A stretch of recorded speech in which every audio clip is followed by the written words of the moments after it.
Good evening everyone. I hope you are doing well. आप सब अपना और अपनी फैमिली का ख्याल अच्छे से रख रहे होंगे। हम एवरग्रीन वन लाइनर्स में जो कि काफ़ी इंपॉर्टेंट वन लाइनर्स होते हैं उनको डिस्कस करते हैं, जो कि आपसे पास्ट में, प्रेजेंट में और फ्यूचर में किसी भी एग्ज़ाम की आप प्रिपरेशन कर रहे हो उसमें पूछे जाने का रेट काफ़ी हाई होता है। और जीके भी आपको पता होना चाहिए जनरली भी।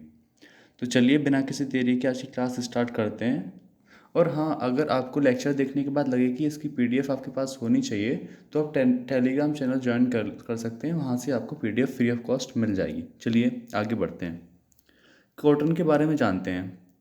कॉटन को 3 तरीके से इस्तेमाल किया जाता है। एक फाइबर के रूप में, दूसरा ऑयल और तीसरा एनिमल फीड। मतलब कि इसका तेल निकाला जाता है, इसके फाइबर रेशा और एनिमल फीड जानवरों को खिलाने के रूप में। जो टॉप प्रोड्यूसिंग नेशंस हैं वो पहले पे हमारा प्यारा भारत आता है, सेकंड चाइना, थर्ड यूएसए। और इंडिया में भी आपको पता है कि 28 स्टेट्स हैं, 8 यूनियन टेरिटरीज़ हैं। तो उधर हमारी कौन सी स्टेट टॉप पर है वो देखते हैं। आपका गुजरात पहले पे आता है, second Maharashtra, third Telangana, fourth Andhra Pradesh और फिफ्थ राजस्थान। आप हमें ये बताइए कि तेलंगाना आंध्र प्रदेश से किस ईयर में अलग हुआ था। और थोड़ा और जानते हैं ये आपकी कॉटन के बारे में। ये जो है खरीफ क्रॉप है जिसको कि 6 से 8 महीने चाहिए होते हैं कंप्लीट होने के लिए। इसको जून जुलाई में बोया जाता है और इसको हार्वेस्ट किया जाता है, मतलब काटा जाता है सितंबर और अक्टूबर के टाइम पे। अभी थोड़ा इसके बारे में और जानते हैं। इसका जो टेम्परेचर होता है, जो इसकी बुआई के लिए चाहिए होता है, बोने के लिए, वो चाहिए ग्रोथ के लिए 21 to 30 डिग्री सेंटीग्रेड। रेनफॉल चाहिए होता है 50 to 100 सेंटीमीटर। आपका जो सॉइल है well drained black cotton soil, regur soil जिसे बोलते हैं, जो कि सॉइल ऑफ डेक्कन प्लेट्यू। आप ये बताइए डेक्कन प्लेट्यू कहाँ है। आई होप कि ये क्लियर हो गया होगा। चलिए आगे बढ़ते हैं। अभी आपको पता है कि न्यूजीलैंड के और इंडिया के मैच चल रहे हैं, टेस्ट मैच। तो वहाँ पे न्यूजीलैंड के एक बॉलर हैं एजाज पटेल, जो कि इंडिया में बॉर्न हुए थे। उन्होंने इंडिया के खिलाफ 10 के 10 विकेट ले लिए और ऐसा करने वाले वो आपके टेस्ट क्रिकेट में तीसरे नंबर के बॉलर बन गए। उनसे पहले इंग्लैंड के जिम लेकर और हमारे अनिल कुंबले जी थे, जिन्होंने कि 10 विकेट ले रखे एक इनिंग में। ये बड़ी बात है, ये आपसे डायरेक्ट क्वेश्चन बन जाएगा। चलिए आगे बढ़ते हैं।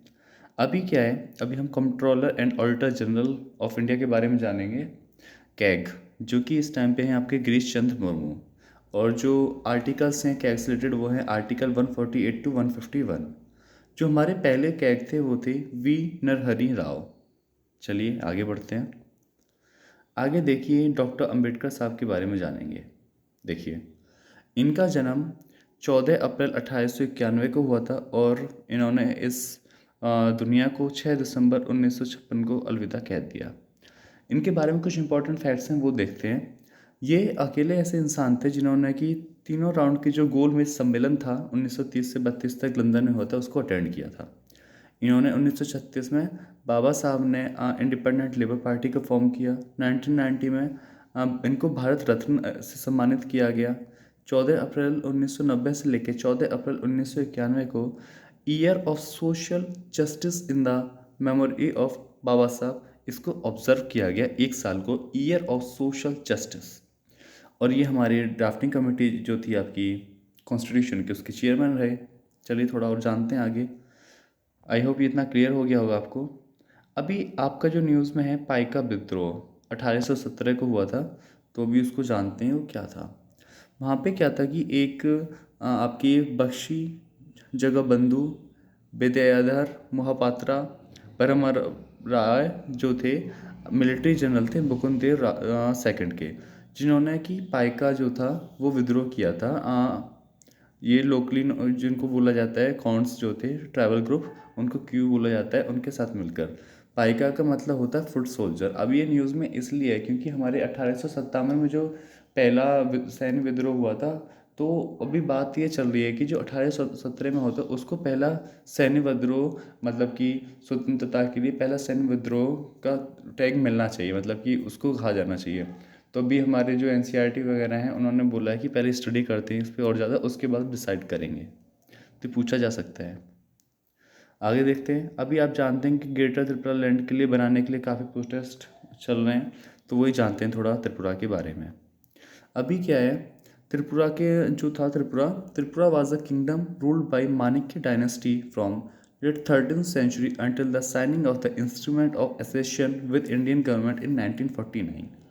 जो त्रिपुरा था पहले माणिक्य डायनेस्टी रूल करती थी, जब तक कि उन्होंने इंस्ट्रूमेंट ऑफ एसेशन साइन नहीं किया था इंडियन गवर्नमेंट के साथ 1949 में। आप जानते हैं कि जम्मू एंड कश्मीर में भी इंस्ट्रूमेंट ऑफ एसेशन साइन किया गया है। वो बताइए किस ईयर में किया गया था। अभी देखते हैं क्या है। हमारे कॉन्स्टिट्यूशन में प्रोविज़न है, जैसे कि आपको पता होता है हमने बांग्लादेश को कुछ लैंड ट्रांसफ़र किया था, और आगे जाके अगर हम जैसे पाकिस्तान हो, चाइना हो, अगर उसको अपना पार्ट बनाएंगे तो उसके भी एक प्रोविज़न होता है कि किस आर्टिकल के तहत हम ऐसा कर सकते हैं। तो वही हम स्टडी करेंगे अभी। जो आर्टिकल 2 है वो कहता है पार्लियामेंट में by law admit into the union और establish new states on such terms and conditions as it thinks fit. Parliament law के द्वारा किसी को भी मतलब यूनियन में एडमिट कर सकता है और एस्टेब्लिश कर सकता है नई स्टेट, और काफ़ी मतलब उनसे रिलेटेड जो चीज़ें वो आर्टिकल 2 में है। और आर्टिकल 3 क्या कहता है, it empower the parliament to make laws relating to the formation of new states and alteration of existing states.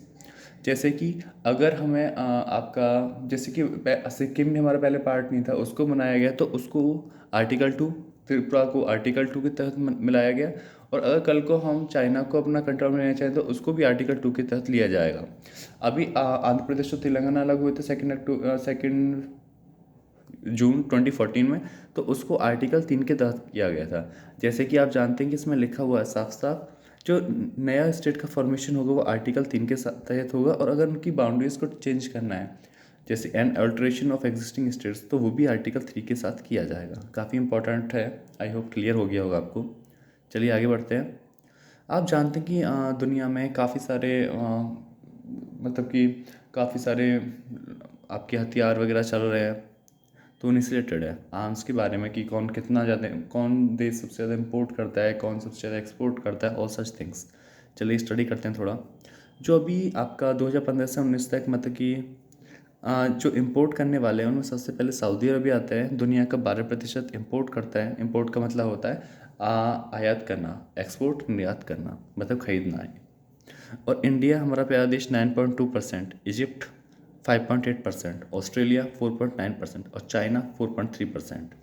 और जो एक्सपोर्ट करते हैं इसी टाइम पीरियड में वो सबसे ज़्यादा आपका करता है आपका यूएस, दुनिया का 36%, रशिया 21%, फ्रांस 7.9%, जर्मनी 5.8%, चाइना 5.5%। ध्यान देने वाली बात यह है कि चाइना आपके इंपोर्ट और एक्सपोर्ट के मामले में दोनों में आपके 5वें नंबर पे है। चलिए आगे बढ़ते हैं। आगे क्या है, अभी जानते हैं हम डेंगू की न्यूज़ काफ़ी चल रहा है, तो जो भी करंट में होता है वही आपसे जीके बन के पूछा जाता है। लाइक जीके में पूछ लिया, बायोलॉजी में पूछ लिया, ऑल सच थिंग्स तो पता होना चाहिए। डेंगू क्या है, dengue is a mosquito borne tropical disease caused by dengue virus genus flavivirus, transmitted by several species of mosquito within the genus Aedes aegypti. This mosquito also transmits chikungunya, yellow fever and Zika infection. आपको पता ही है कि dengue जो होता है वो mosquito की वजह से होता है, जो कि एडिस एगिप्टी उसका नाम है। और ये जो मच्छर है और भी बीमारियां ट्रांसफ़र करता है, जैसे चिकुनगुनिया हो गया, येलो फीवर हो गया और जीका इन्फेक्शन हो गया। आप हमें ये बताइए कि ट्रॉपिकल एरिया कौन सा होता है। आई होप ये पता होगा, नहीं पता तो एक बार जाके स्टडी कीजिएगा, काफ़ी इंपॉर्टेंट है। चलिए अपने संविधान के बारे में जानते हैं। अगर किसी ने संविधान नहीं पढ़ा है तो कोई दिक्कत वाली बात नहीं है, पूरा पढ़ने की जरूरत नहीं है, आप उसका प्रियम्बल पढ़ लीजिए, क्लियर हो जाएगा कि संविधान में क्या है क्या नहीं। तो अभी हम उसी प्रियम्बल के बारे में स्टडी करेंगे। आई होप कि क्लास आपको अच्छी लग रही होगी, अगर कोई प्रॉब्लम हो तो आप बता सकते हैं। चलिए देखते हैं, प्रियम्बल के बारे में जानते हैं, थोड़ा सा है जो इम्पोर्टेंट है। Preamble can be amended under article 368 but the basic structure of the preamble can not be amended. ये बेसिक स्ट्रक्चर क्या होता है, मतलब कि आपको कोई प्लॉट दे दिया लाइक 500 गज का, अब 500 गज का 500 गज रहेगा, इसमें आपको जहाँ भी यहाँ रूम बनाना है यहाँ रूम बना लीजिए, यहाँ किचन रखनी है, यहाँ वॉशरूम रखना है, यहाँ कुछ भी लाइक आप इसे इसके अंदर आपको यहाँ इसको यहाँ कर सकते हैं, इसको यहाँ कर सकते हैं, इसको यहाँ कर सकते हैं, इसको यहाँ, लेकिन जो है वो 500 गज के अंदर ही होना चाहिए, इसके बाहर कुछ नहीं होगा। मतलब कि बेसिक स्ट्रक्चर को चेंज नहीं करना है, उसके अलावा आप जितना चेंज करना चाहें कर सकते हैं। और फिर आपकी जो गवर्नमेंट होती है वो पूछती है बेसिक स्ट्रक्चर क्या होता है, तो आपके सुप्रीम कोर्ट बोलता है बेसिक स्ट्रक्चर वो होगा जो हम केस टू केस डिसाइड करेंगे। तो आई होप क्लियर हुआ होगा। आगे देखिए आप, ये आपका यहाँ पे ये as per the Supreme Court verdict in the Kesavananda Bharati versus state of Kerala 1973। अभी केशवानंद भारती जी का देहांत भी हुआ आई थिंक इसी ईयर या लास्ट ईयर, तो ये फिर भी इम्पोर्टेंट हो जाता है, तो पता होना चाहिए कि केशवानंद भारती केस से निकल कर ही आया था और वो स्टेट ऑफ केरल के अगेंस्ट था 1973 में। और प्रोजेक्ट टाइगर भी आपका 1973 में लॉन्च होता है। चलिए ये बताइए टाइगर की पॉपुलेशन किस स्टेट में सबसे ज़्यादा है। अब 10th देखते हैं लास्ट। ये क्या है, the first hour of every sitting is devoted to asking and answering questions in both houses and it is refer to as the question hour. आपको पता है कि हमारे पार्लियामेंट में 2 सदन है, लोकसभा राज्यसभा, उच्च सदन निम्न सदन। तो उनकी जो प्रोसीडिंग्स होती है उसमें जो पहला आपका आर होता है उसको क्वेश्चन आवर बोला जाता है, जिसमें कि क्वेश्चंस पूछे जाते हैं। और जो क्वेश्चन आवर से नेक्स्ट आर होता है उसको बोलते हैं ज़ीरो आर। और ये प्रोसीजर आपका राज्यसभा में होता है, तो ये पूछ लिया जाता है कि कौन सा कहाँ पे क्या है।